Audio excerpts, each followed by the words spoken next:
what? You are here with Tiffindale Rescue Realtors, coming at you today with another tip for you realtor dudes about a topic that has, I don't know, mixed feelings. But I'm going to tell you, and we're going to go through some ways to make these feelings a little more positive. Yeah. And as a real live lead generation tool. Absolutely. And did I say we were Tiffindale Rescue Realtors? You did. Well, we're going to try to rescue you realtors and some of your business and some of the questions you're having, because our market here is really picking up. It's getting on fire. We still got a ways to go in the shift, but here's a way to start you working. And what are we talking about today? We are talking about open houses, and that is something that when I first started, you know, whenever you're really getting into real estate, people are always like, do open houses, do open houses, do open houses, because what are open houses for? They are for a lead generation tool. Yes, everybody thinks it's to get buyers in there, but really it's a lead generation tool for realtors, because who comes to open houses? People that don't have realtors. So that's what we're going to be talking about today. I'm going to translate that a little bit. Yes. Open houses are to generate the person that's sitting at that open house buyer leads. Yes. That does not mean, if you're a seller person out there, you might not get that one miracle where someone will walk in and want to buy that house. It happens. It does happen. One time in my 30 years. Yeah. One time. And it was my open house a few weeks ago. At yours? Yeah. Oh no, that's not a time. Oh, you mean for you? For okay. me. Yeah. But It's really a lead generator for the agent holding the open house. And we're going to talk to you about all of the ways that an open house can be more than just the 2 hours, because there are so many agents that, you know, oh, I don't like open houses, they're a waste of time, I go sit there on Saturday and nobody comes. But if you're doing this right, even if you have an open house where no one comes, this can still be a lead generation tool for you, because it is something that actually provides you the ability to market something multiple times. So we if you do an open house, you need to make it a lead generation tool. Yes. The reason agents hate open houses is because they're not doing them right. Right. And we're not going to talk today. We have about 5 or 6 points on here. We're not going to talk about what I call mega open houses, where you bring out the food trucks and do all of that. This is for a weekend open house. Weekend, boring, generate regular buyer leads for you guys. Agents, if you don't have a listing, guess what? There's enough old cynical farts out there that will let you hold their house open. Or I'm going to keep with the positive vibes here. Maybe they're not cynical farts, but maybe they're busy with, you know, their buyers, or maybe they're out of town that weekend and their seller wants to do an open house. So there's other reasons that you can do open houses for other agents. But if you go within your brokerage, every brokerage has their own Facebook group page. Just go in there and say, hey guys, I'm looking to host an open house this weekend. Does anybody have something I want? Now, that being said, don't say that on a Thursday or a Friday, because to do it right, you really need to prepare for it. Do that on like a Monday. Hey, I want to do an open house next weekend. Does anybody have something they want me to do an open house for? Or a Friday before even. Yeah. With the market taking a little bit longer, that doesn't hurt anything. Yeah. And Tiffany said do it within your brokerage. Most of the time inside your brokerage, it's not a problem. No questions asked. But guess what? Yeah. You can do it for other brokerages as well. I have done it. With permission. Yeah. And they're ready for you to do it too, because guess what? They want to sell the listing. And if you're doing it right, it's not just generating traffic from, you know, whatever's put out there with what's marketed. It's within your own sphere as well, because that's why you're doing it. And that's how we're going to kind of jump into some of these ways that are the first ways that you can start using this as a lead generation tool outside of just the 2 hours that you are there. And the first thing... And when you'll walk away happy... Yes. And Tiffany's going to talk about this, but I'm going to introduce it. Okay. Is, again, you heard her say this a while ago. Don't start for an open house on Thursday or Friday when you're going to do it Saturday. Yeah. You need to have a little bit of leeway in there. And guys that are holding open houses, you get to do what I call pre-marketing. Pre-marketing for that open house. First part of that is get the listing agent to put it in MLS. Oh my God, I have done an open house before where the agent did not put it in the MLS and nobody came. And one of the reasons this is the most important is not just because it's in the MLS and people see it and other realtors see it, but because the MLS does what? It feeds out to our satellite sites. It feeds out to Zillow and Realtor and all those websites that people are just browsing before they actually get serious. And they're going to open houses before they really contact a realtor. These are your target market for an open house. And this gets it out to people that you don't know. So that is honestly rule number one of an open house is make sure it's put in the MLS. And a lot of times in enough time beforehand, because some people will start planning their weekend route for open houses, prior to the weekend getting there. So that I would say most people. Yeah, most people. Or especially if they're coming from out of town. Hey, honey, we're going to go look at houses this weekend at the open houses. Well, that may be on a Monday. Yeah. So get it in MLS, get it scheduled as soon as possible. As soon as possible. And then something that you can do to further that for yourself, last week we talked about technology and utilizing it to your advantage. And some of the things that we talked about were what to post on social media. Guess what? This is content. So this is something that you can actually post to your social media. You can create a little graphic for it. If you do have your MLS Touch set up, which we have shared in our Instagram and Facebook page this week, that you should already have that set up by watching those reels, then it will automatically go out if it's your listing to your page. But if you're posting this for somebody else, you get a chance to actually put your information on it, make a little graphic for it, say, hey, I'm hosting an open house. What do you need on that? You need the date, the time, and the address. Because there have been times that I've made graphics and I'm like, oh my gosh, I forgot to put the address or I forgot to put the time. So double, triple check your graphics that you're making and make sure that you have all of the pivotal information to get people to your open house. But again, it's that passive marketing on Facebook, on social media for you, and Instagram. Yeah, Instagram. Yeah. Also, if you're really advantageous on the days before, you can go shoot that video, even though you may do one the day you're there too. Yeah. Shoot a video, post that. I love doing lives. They do crazy things. Yeah. And lives now, if you're posting it from your actual page, not like your real estate page or whatever, your business page, it actually goes into your stories automatically as well. Yeah, so you learned that this you week. want to promote, anytime you're doing an open house, you want to promote that first in the MLS so it goes everywhere, and second on all of your social channels that you use, because that's what gets people there. Mm-hmm. But you also want to do some old school kind of stuff. Old school. You want to make sure that you have a sign up in front of that house at least the Friday before, but maybe even the Thursday before or the Wednesday before, saying open house Saturday 1 to 3, Sunday 2 to 4. And that way people know, but also you want to get your directionals out too. And one of the things that you want to think about with your directionals, because so many people, they're on their way to their open house, they'll put out their signs on the way out there, and then they'll pick them up on their way back. And that's not effective because, number one, actually, here's another way that you can actually do it, and I've actually had these made.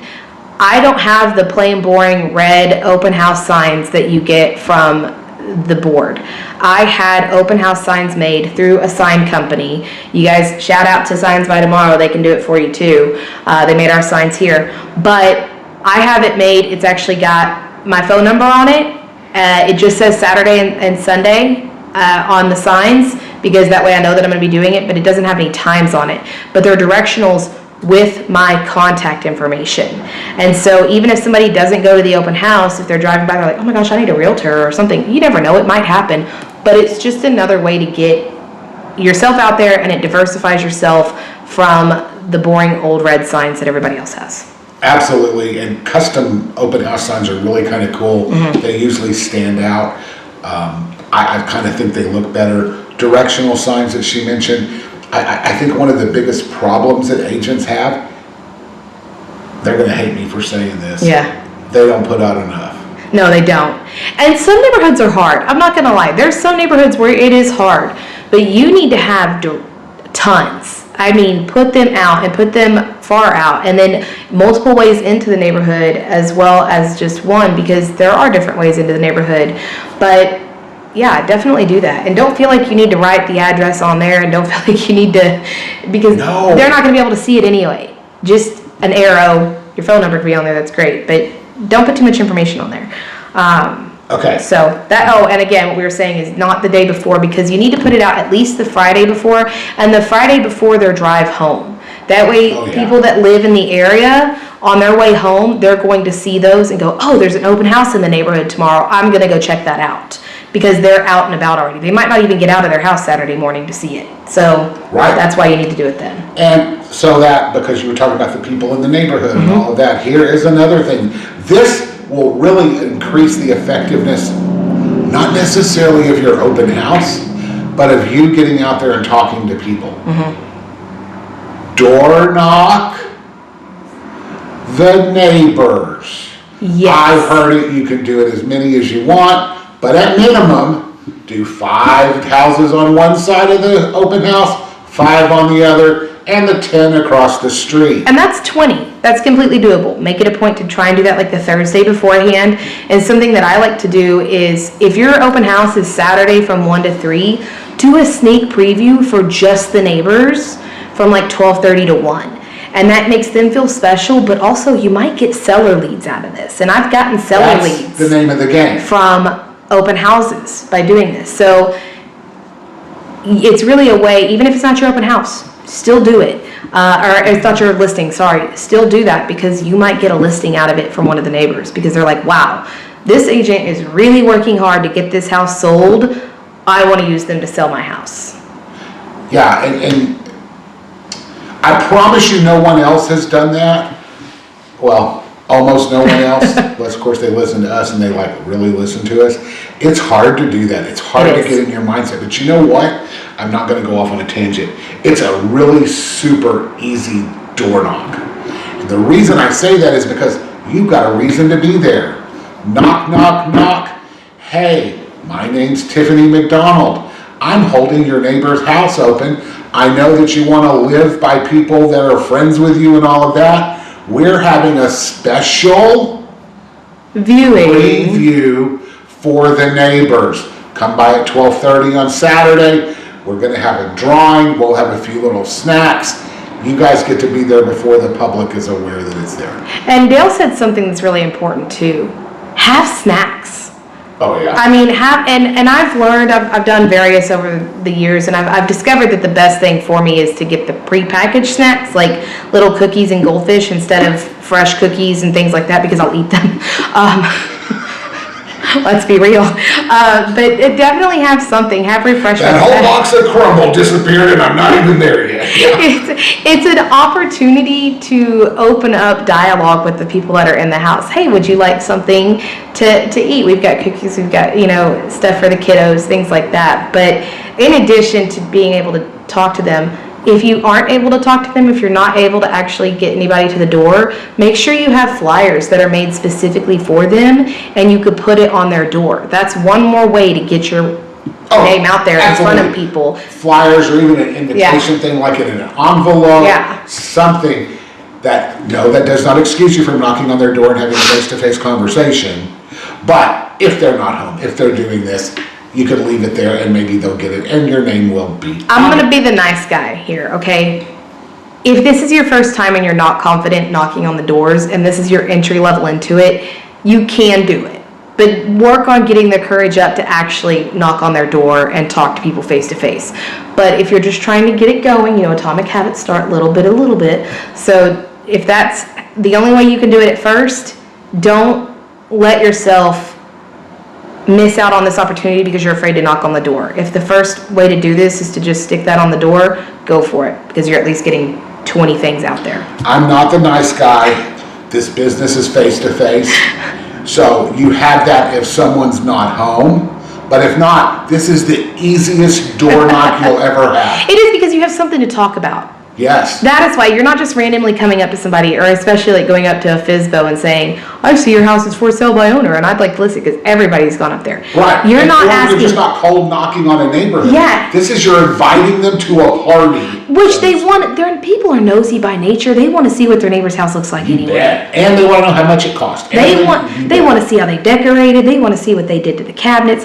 They're nosy by nature, so they're going to welcome this. So honestly, this will be the time they're glad to see you knocking on their door, and you get to meet them. Dale's telling me to be harder. Yeah. So For you guys. that was my word. So here is something else. I'm going to throw this one. Hold on. Let's do that and go back to that. Okay, but I kind of want to throw one in real quick. Okay, go ahead. In addition to having snacks, this one's an extra one that's not actually written down. I never do an open house alone. This is something that is a safety thing for me too, but it gives you somebody to talk to while you're there. But one of the best ways to do an open house is with your lender.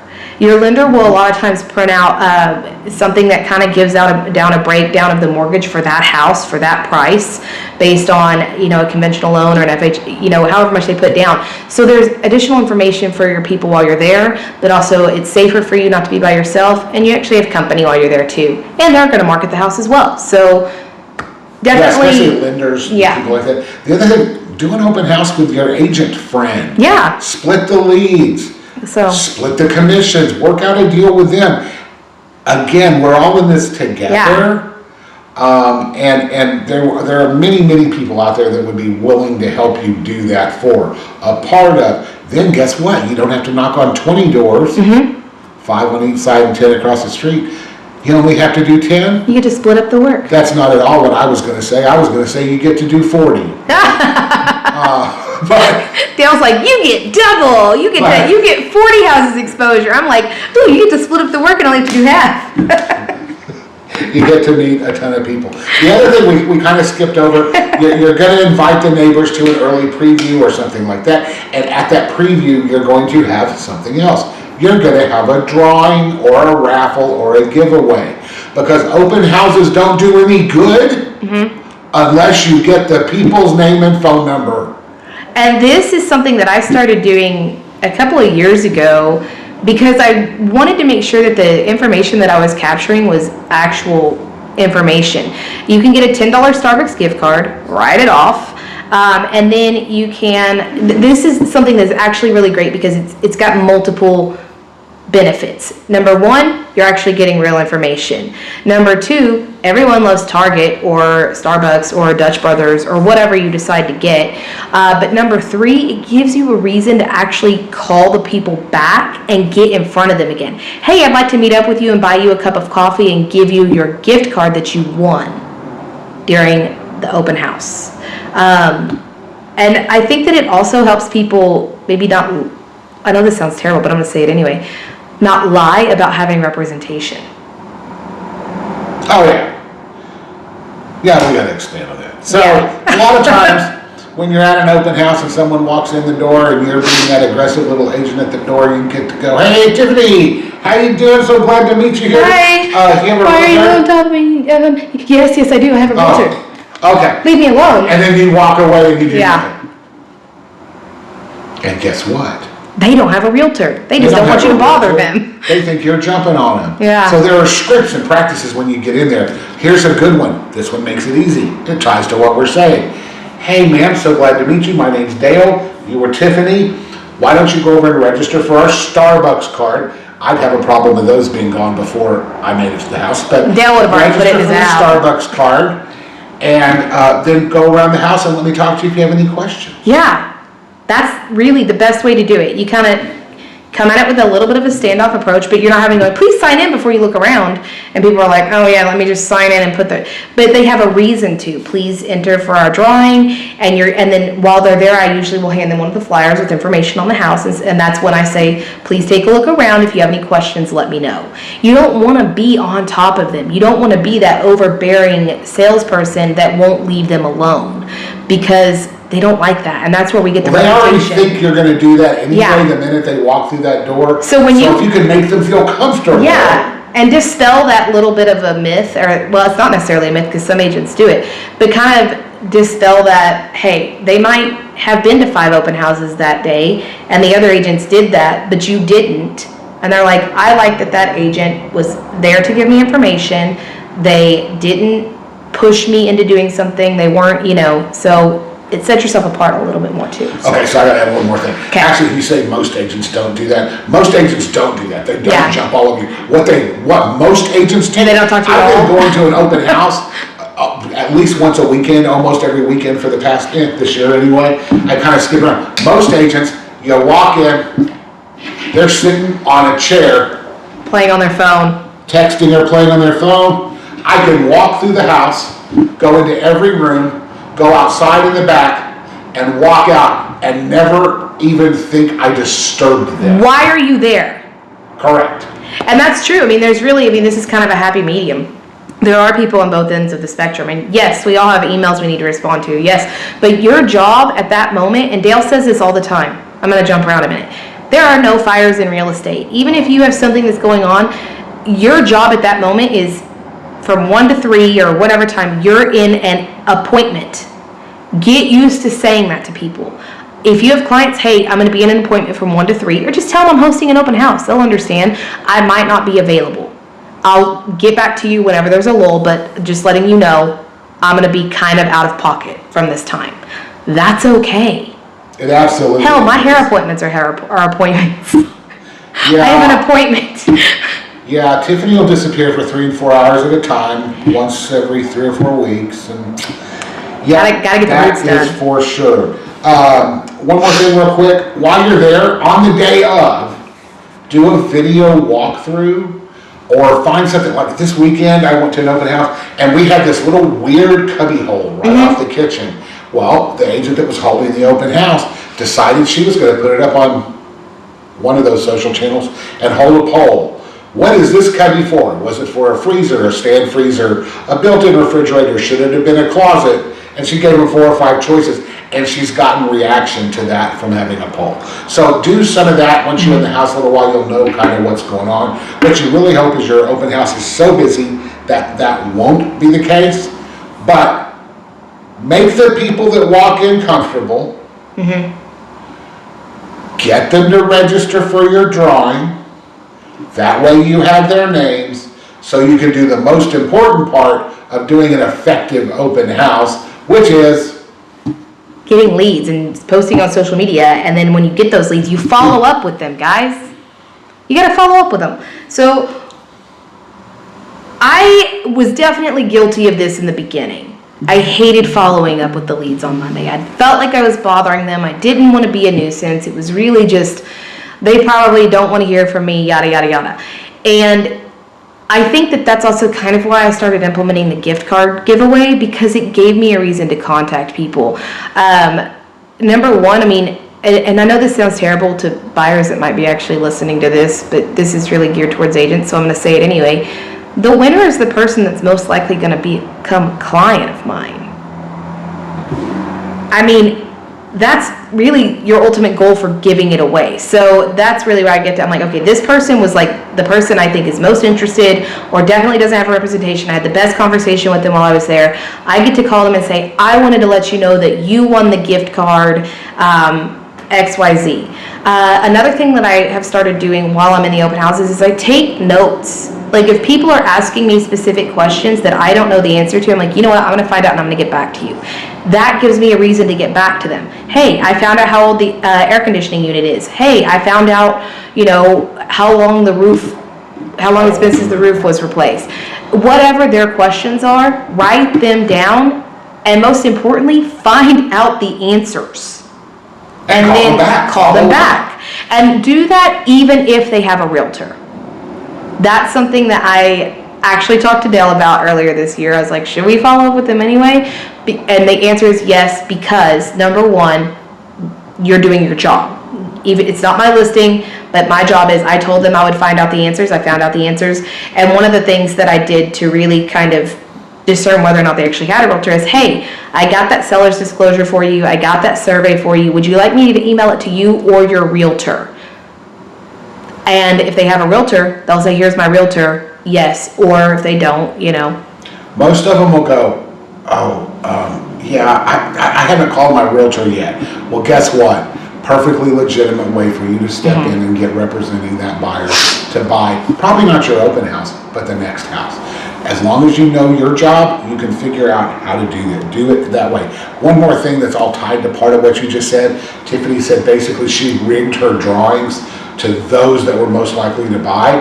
I've got a better suggestion, or maybe a different suggestion. Give them to all of them. What if you met 3 people that were really good? Yeah, you then they all win. Go buy 2 more. Go get more gift cards. Absolutely. These are not gold-plated, gold, solid gold rings. You're talking a drawing for $10. $10. And I mean, how much money have you paid for Zillow leads? Or have you paid for doing a Facebook boost? Or have you paid for just random things that have not yielded any kind of leads? This is something that is actually one person that is willing to get in front of you. So yeah, absolutely. I've done that before, actually. I've gone back and I've given 2 winners, because you don't need to feel like you're limited to, oh, I can only give 1 winner. No, there could be more than 1 winner. Absolutely. Guys. And you could buy 5 of them and send them to every couple. Yeah, you really can. Or it could be a $5 Starbucks gift card. I mean, if there's 5 people that come through, that's $25. $10 would be better. That would be enough for me to buy a couple of cups of coffee. Dale likes his coffee. But if I go to Target, I'm definitely doing at least 10, because, But just some food for thought on that one. And then I'm going to give one more thing that is something you could do after the open house or before the open house. And this is something that we talked about that I do. I don't know if it's something that you guys want to do, but I always do video walkthroughs, and then I edit them in InShot, and then I'll post them on my YouTube. And so this is a house that you have a chance to do, and on my YouTube it says open house walkthrough.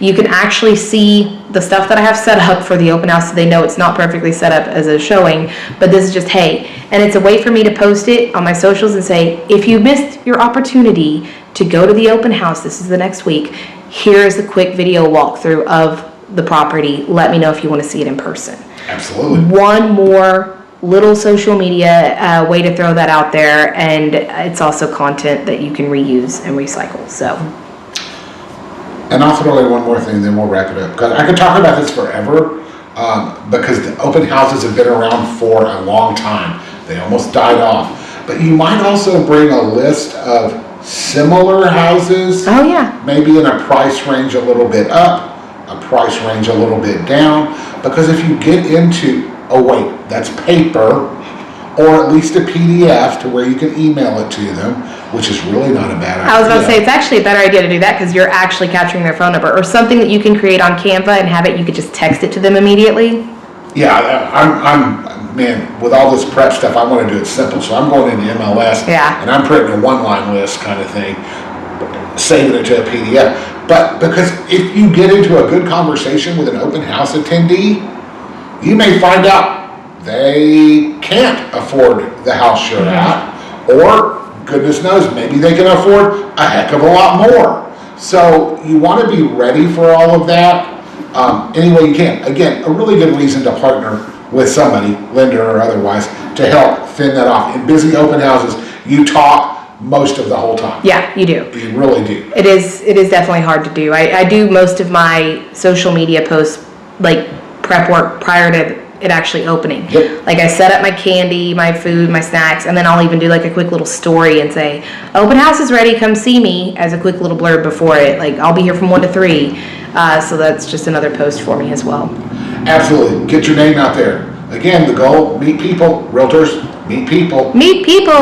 Meet people. Face-to-face business, very relationship-based. So we hope that you guys found this one informative and helpful, just like all of our other videos. I think we actually did a really good job of getting to the meat and potatoes of this one today. Yeah, maybe we went around circles a little bit, but actually we dove right in. We didn't banter as much. But please, if you like this, please subscribe and like our video, and follow us on Facebook and Instagram and YouTube. All of them. There you go. Yeah. Sounds good. Go subscribe to YouTube. I found That's out your goal. Tiffany accused me of not being subscribed, and guess what? I was. And so go subscribe. I thought that was kind of cool. Cool. All right, guys. Bye. Bye.